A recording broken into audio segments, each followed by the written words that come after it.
सुनेत्रा पवार राष्ट्रवादीच्या नव्या राष्ट्रीय अध्यक्ष प्रफुल्ल पटेलांकडून नावाची घोषणा। दादांची स्वप्न अधुरी राहणार नाहीत। अध्यक्ष झाल्यावर पहिल्याच भाषणात सुनेत्रा पवार यांची ग्वाही। एफआयआरच्या मागणीनंतर मुंबईनंतर रोहित पवारांची युगेंद्र आणि राजेंद्र पवारांसोबत बारामतीच्या पोलीस स्टेशनमध्ये धडक। पोलिसांवर दबाव असल्याचा आरोप, तर पुण्यातल्या सीआयडी कार्यालयाला ही भेट। अजित पवारांच्या अपघाताचा घातपाताच्या दिशेने तपास सुरू असल्याचं सीआयडीचं स्पष्टीकरण, तर तपासाबद्दल फारशी माहिती न दिल्यानं रोहित पवारांकडून नाराजी व्यक्त।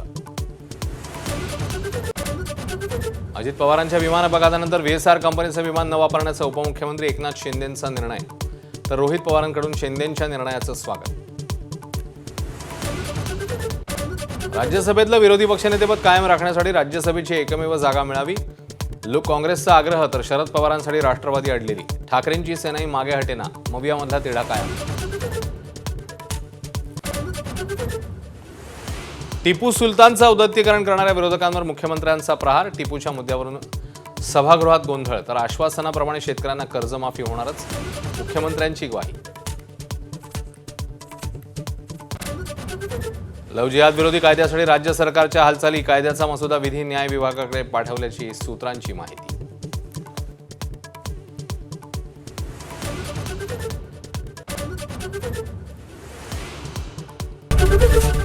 एबीपी माझा, उघडा डोळे बघा नीट।